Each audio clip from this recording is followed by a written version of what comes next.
Good afternoon, everyone. Today is Monday. It is the obligatory memorial of St. Aloysius Gonzaga, Jesuit. Beautiful life, this wonderful young Jesuit who gave his life serving those who had various diseases according to the pandemic of his time. So we all know about the pandemic COVID-19, right, that we're dealing with, and I'm sure many people, as well as those essential workers, that died because of it. So not only those who contract the disease, but also those who care for them. Well, here is Aloysius Gonzaga. He also died of the disease back in his day. Wonderful, wonderful priest, wonderful, wonderful Jesuit who served the Lord wholeheartedly. And he gave the Lord everything, his whole mind, body, spirit, strength. And he served others because in serving them, he knew that he was serving Christ. Isn't that beautiful? Well, did you hear the readings today, especially the gospel? When a scholar of the law came up to Jesus and said, "Master, teacher, which is the greatest of all the commandments?" Now, as you probably already know, that he was not talking about the Ten Commandments, right?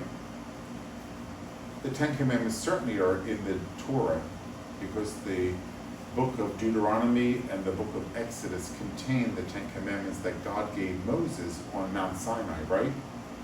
But the scholar of the law was saying to Jesus, "Teacher, what is the greatest of all these commandments?" The commandments in the Torah, 613 of them. What do you think about that?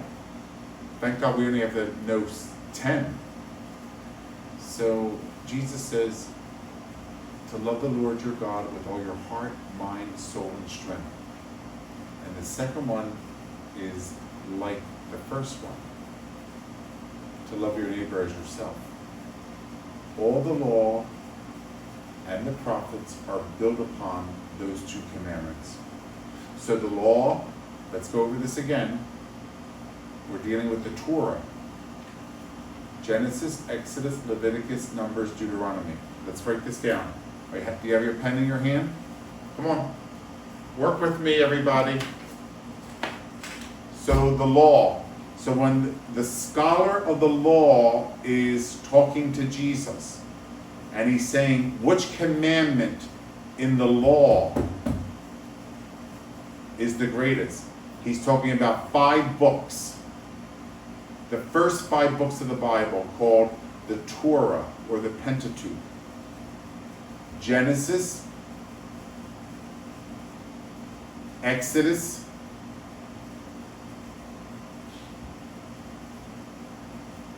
Numbers, Deuteronomy, Leviticus. Now that's not in order. I'll give you the ones in order.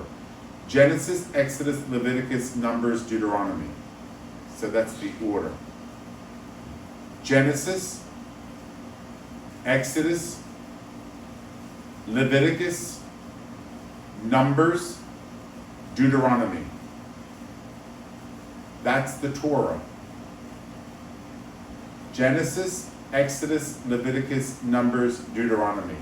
So the scholar of the law, these 5 books, which is the greatest of the commandments in these 5 books?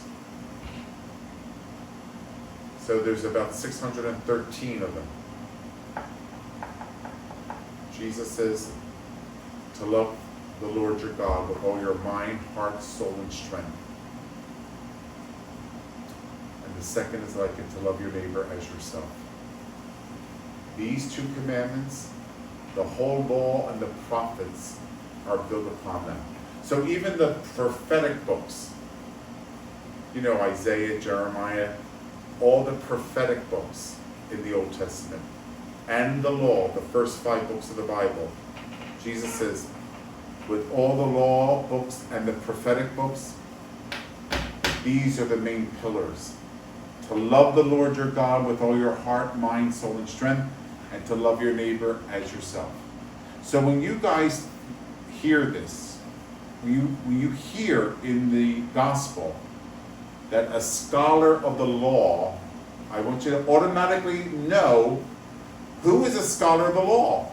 The one who knows the Torah, the law books, Genesis, Exodus, Leviticus, Numbers, Deuteronomy. He knows it like the back of his hand. And he's saying to Jesus, okay, you're preaching and teaching in our synagogues. Which is the greatest commandment in those 5 books? Now, I don't want you to think again that the scholar is talking about the 10 commandments. No, he's talking about 613 of them. Which one is the greatest? He wants to hear what Jesus says. And Jesus gives them, I am the Lord your God. I am the Lord. All reverence should be to the Lord your God. You shall love the Lord your God with all your heart, mind, soul, and strength. And the second is like the first, to love your neighbor as yourself. All of the law and prophets are built upon these 2 commandments. The scholar of the law was impressed with Jesus' answer, rightly so. So let's talk about this. How do you love God with all your mind? How do you love God with all your mind, all your soul? How do you love God with all your strength? To love God with your whole mind, soul, strength. To love your neighbor as yourself. How's that done? That's for each individual to answer that question. Love the Lord your God with all your mind, heart, soul, and strength. Soul and heart. Mind and strength. Oh my. Like, how do you love God with your whole being? That's what it really means, right? With your whole being. How do you love your neighbor as yourself, even the ones that you don't like? How do you love them with as much as you love yourself? Or don't we? Because we have to be honest, right? That's what confession is. It's an examination of one's life and conscience.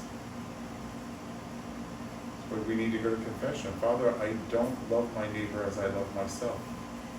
How often have you said that in confession? Father, I'm here to confess that I do not love God totally with my whole being. I'm here to confess that I do not love my neighbor as myself. That's an honest confession. So how are you going to work on it? The penitent might say, Father, it might take me a lifetime, but I'm working toward it. I know that that's a problem, a flaw of mine, a sin of mine, and I'm working on it. But that's something that you and I have to talk about. Maybe we need to go to confession because we need the grace. Don't you need the grace to overcome the sin?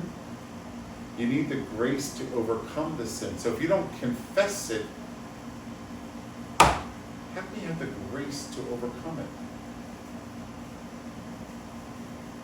We need to go to confession, everybody. You and me. Every summer, I go on retreat before school starts, before parish life starts, before prep starts, and all the activities. I like to recharge my batteries, and then I'm ready to begin a new year in parish life. There we have priests who are confessors to the other priests. It's beautiful. really nice penance service that we have. It's really a beautiful retreat, and I'll talk to you about more of that retreat when we get closer to the date. I leave maybe the end of July.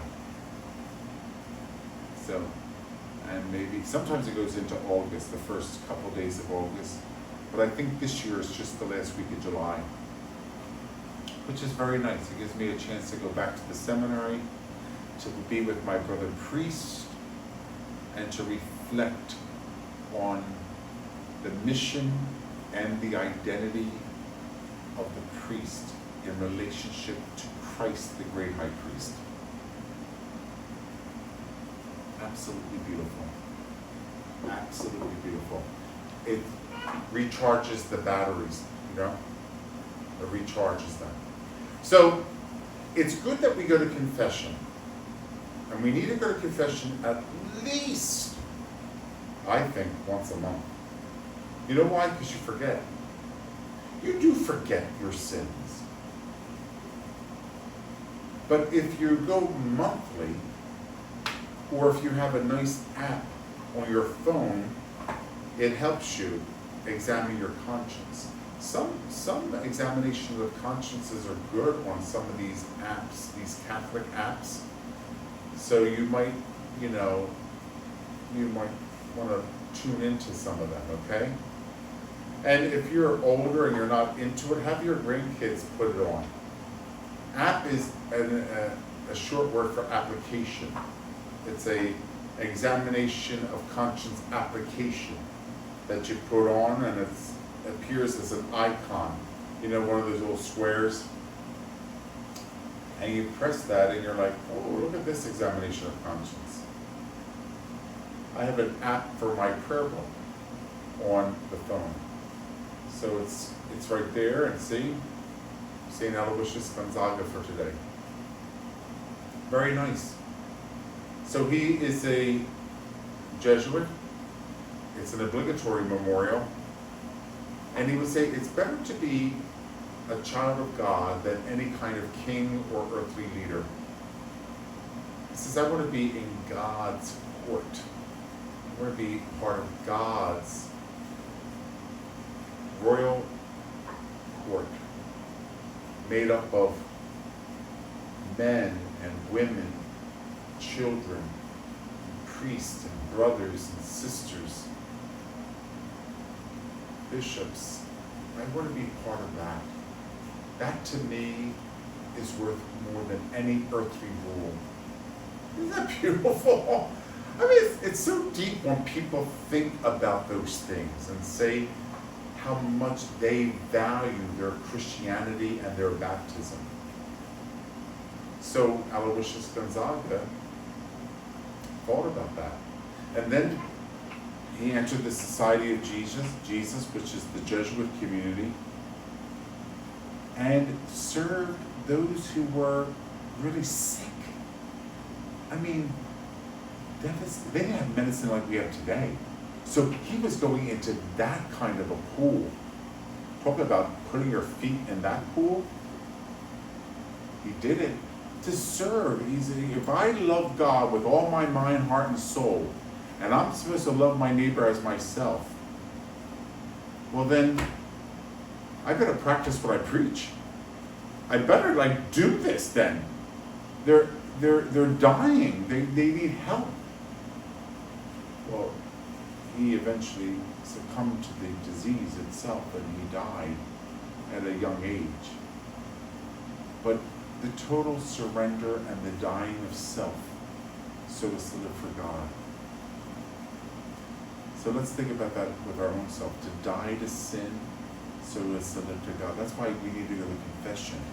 To die to self, so as to live for God. What are the things you need to die? What needs to die in your life? I don't know. You have to answer that question yourself. What areas need definitely to die? Is it my bad language? Is it my gossip? Is it my lack of prayer? Maybe I don't pray enough. Is it not going to Mass? Is it a sexual sin? Is it a problem with drink?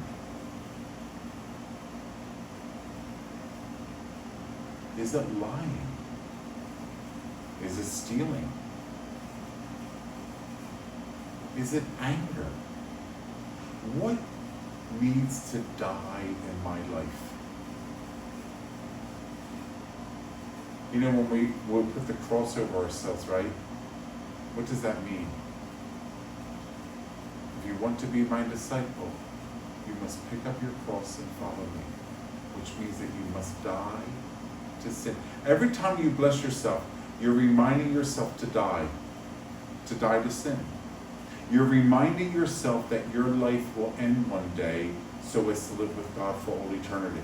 I mean, I don't think you think of that, but I think you have to realize that's what it means. So when we do this, what does that mean? Really, what does that mean? It means I need to die to self. I need to die to sin. I need to die to anything that is not of Christ. That's what that means. It means to die. So when you bless yourself, that's what you're saying. As a disciple of Jesus, I must deny myself, pick up my cross, and follow him. I have to die. Die to self and live for God. So, today is the obligatory memorial of St. Aloysius Gonzaga, Jesuit, and also a remarkable man who took that question that was posed to Jesus. Teacher, which law is the greatest out of the 613? Love the Lord your God with all your heart, mind, soul, and strength. And the second is like it. Now go love your neighbor as you love yourself. Aloysius Gonzaga. Uh-oh. Here's where the rubber hits the road. I better go start doing this. If I say who I am, and I believe who I am, and I profess that I am a follower of Jesus, I better start living this out every day of my life. Well, enjoy yourself today. Be careful. It's a little warm out there, okay? And don't forget, bring your doggy to the pond, because we have a lot of geese out there, and I need them to move them along. Remember, the other day I counted 50. I was up to 50. I think they're multiplying on me. So, bring your dog. Don't worry, you don't have to call Sandy. I already told Sandy, don't worry about, there might be people on the campus by the pond chasing the geese away, but I need your help. So if you have a dog, or if you know somebody with a dog, you know, especially, and I'm sure they say there's certain dogs that do a great job with that. I'm sure there are. I have no idea. I'm going to leave that to you. I'll stick with the theology. You can stick with the dogs and, you know, how you do all that. But go over there. It's over there somewhere, the pond. And get Fido and go, and and all the geese will fly away and go somewhere else, all right? Have a nice day, everybody.